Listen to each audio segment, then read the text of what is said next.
Hi, my name is Leah Day and welcome to this video for the free Motion Quilting Project.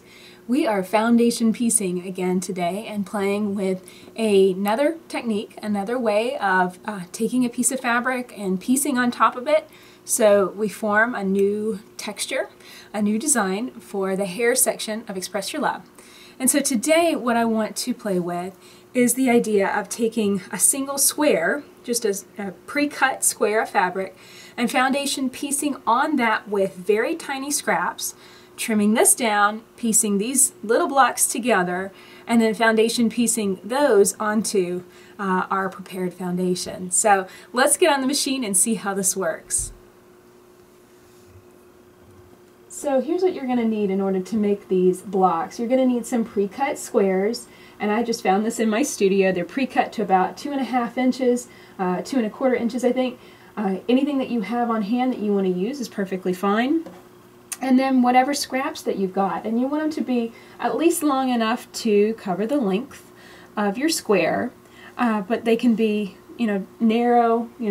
I'd probably limit it to at least 1/2 inch wide, so that way you're at least going to get a little bit of that fabric showing up, because you are going to eat up a little bit with seam allowance as we stitch these together. So make sure that your pieces are no smaller than about 1/2 inch wide. Okay, so here's what we do to get started.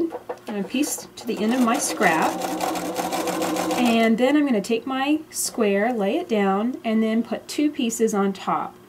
And I want to make sure that my square that I'm starting with doesn't extend beyond the edge of the bottom strip, this bottom one down here. Like, I wouldn't want it to look like that, because that little bit wouldn't be covered up. So I want to make sure that it's nicely covered by that first strip. Lay the second strip on top, and then buzz it through the machine.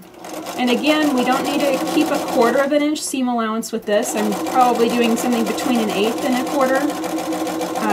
You really don't need to have a real wide seam allowance, simply because the next step, all we're going to do is just fold this over.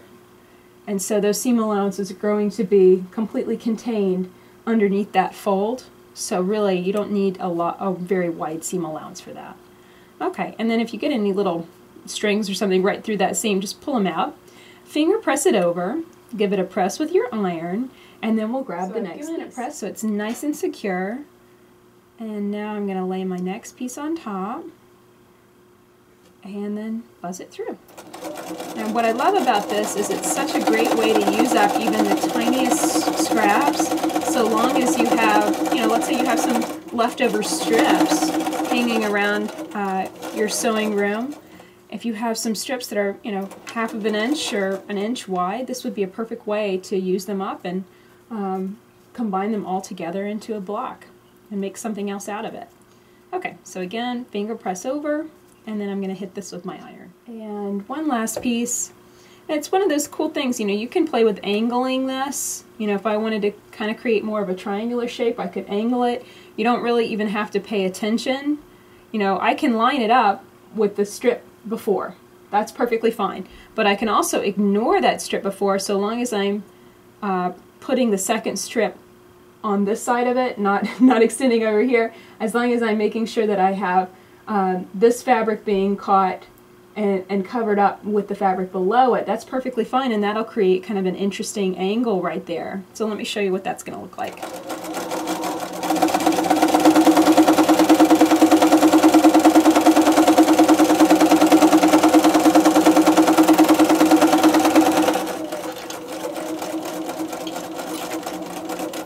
Okay, in this situation I will trim all of this excess away, simply because it's pretty thick right there. But now all I do is press this over, and I have this interesting angle now. Of course, I've got a little bit of the block peeking through. I think if I press this with the iron, I think it's still going to cover everything that I want to cover. Let's see. Okay, after pressing with the iron, I still have just a little bit of that block peeking through, but I think it's going to be fine. And I think that's a really interesting one. Here I've got one that's more just straight lines. The more narrow your strip, the more narrow your pieces are going to end up looking at the end. But really, this is just a fun way of creating these line foundation piece blocks. So once you get them to this point, what I did was I took it to my cutting mat, flipped it over so I had the block face up, and then I trimmed it down to the original size of the block, and it might have shrunk a little bit. So like this is a 2 1/4 inch block. Whenever I trimmed it up, I did notice that there were times that I had a little bit of the blue around the block just to simply get it to that accurate size, because when you're foundation piecing, this can shrink just ever so, I mean 1 or 2 threads. It's not there that much. But just understand that if you line up your ruler on it and you're concerned, why is this not the right size anymore? That's why. Now here's another tip. If you really want this to be super, super accurate, go on ahead and cut it down a little bit. So if I wanted this to be absolutely super accurate, I would take the block and cut it down to 2 inches. I would lose 1/4 of an inch all the way around. Well, technically 1/8 of an inch all the way around in order to get it super accurate down to 2 inches. I'm not so worried about accuracy with this particular project, so I'm not going to do that. Really, it's entirely up to you. It really depends on the project that you're working on. I think with foundation piecing, you can get really, really exact and really dead on what you're looking for, or you can be more improvisational and allow this to go as it goes. And I think that's something that's open to you. So play with it. Now we're going to take all of these and combine them together into strips, and then we're going to foundation piece them onto the foundation we prepared for Express Your Love. Okay, so we're ready to go. We've got our foundation ready to go, and we've got some strips of blocks. And I've taken those blocks and I've pieced them together so I have basically a horizontal block and a vertical block side by side. And that's how I'm going to piece all of these into strips as I fill up my foundation. And I just think that looks really kind of cool. It gives it that same mosaic effect that we were getting with the green section. So here's the tricky part, and that is the tip, because we don't want a lot of real bulky seam allowances, and this seam allowance where you connect these blocks together is fairly bulky, so you want to trim that down. You can see I've trimmed that down to about a little less than 1/8 of an inch, but that's still going to be fairly bulky going on to this foundation. So I want to make sure that this seam allowance isn't going to be going like right through the tip of that piece of hair. That would be a real pain to turn later. So I'm going to line this up, and I'm just making sure when I flip it that I'm missing that tip, but I'm still getting a good amount of fabric, at least 1 inch of fabric all the way around, so I have enough fabric to turn later. So I'm going to layer that on top, and just like with the green section, I am not going to try and match seams. I think that that would be really finicky and might cause some issues with the piecing, so I'm going to lay this down. I do like the placement of that one. And it's always easier, I find, to just work off the tabletop. So I'm going to lay that down securely, and now I'm going to kind of figure out the placement of this next block, because I'm not going to match this seam allowance with this seam line with this seam line. I'm just not going to try and do that. Sometimes we can make things easier or harder for ourselves without meaning to, and I want to make this as fun and easy as possible. So I'm going to layer it just like that and buzz it through. And this time I am using 1/4 of an inch seam allowance, just because I think it'd be kind of cool if these blocks end up more or less looking like blocks. But really, it honestly doesn't matter. I think it's going to just end up looking however it looks.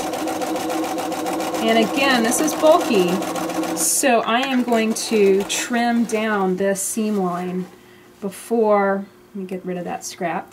I'm going to trim down, and really how I want to do that, here's the foundation. I absolutely don't want to cut that, so I'm going to fold that down so I only have the seam allowance right there. And even it would actually be good to kind of fold it down so you can see it from this angle, so you know that you're not going to cut that foundation, and then trim that away. There we go, just like that. And then at that point, fold it over and give it a good finger press. Oh, that's going to look beautiful.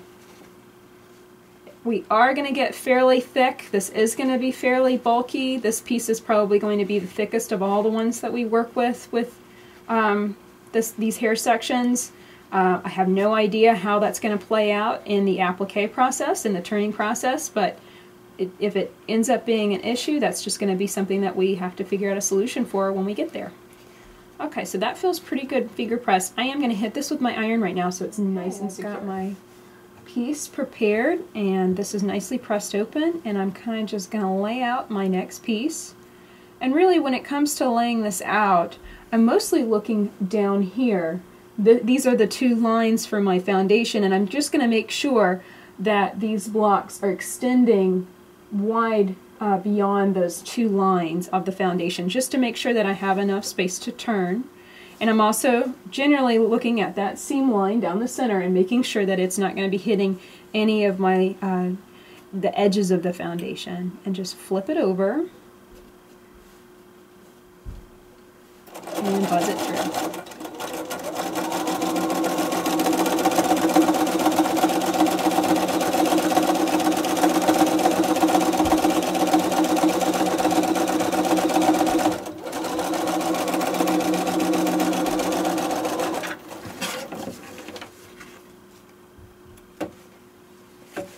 Okay, and again, you want to fold that over completely, flip it over, and trim.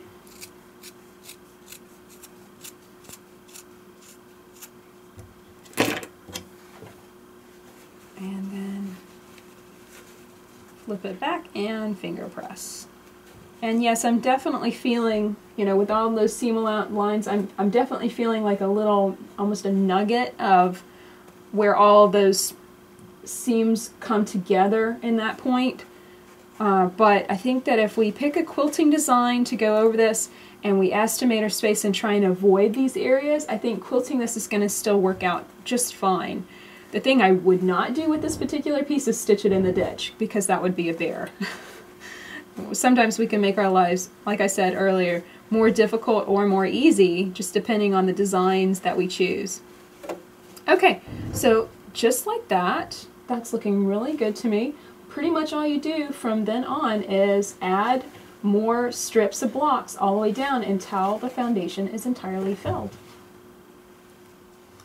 So that's it for this video. I really hope that you've enjoyed learning how to take some small pre-cut blocks, foundation piece some scraps on top, and then take those elements, put them together, and foundation piece a larger piece. Now this is a lot of different bits of foundation piecing, and like I said in the video, I'm noticing that it is very thick, and that's okay. I think we'll kind of meet the demands of this particular blue piece whenever we get there. There might be some things that we have to adjust, or other things that we're going to learn along the way, and I think that's exciting. And here's what my foundation piece looked like whenever I finished piecing it. Now I cannot wait to get started turning these edges and putting all these locks of hair together, but we've got one more form of foundation piecing that I want to tackle in the purple section, so make sure to tune in for that. My name is Leah Day, and this has been a video for the Free Motion Quilting Project. Find all the other videos in this series as we piece this beautiful version of Express Your Love together. Find all that at freemotionproject.com. Until next time, let's go quilt.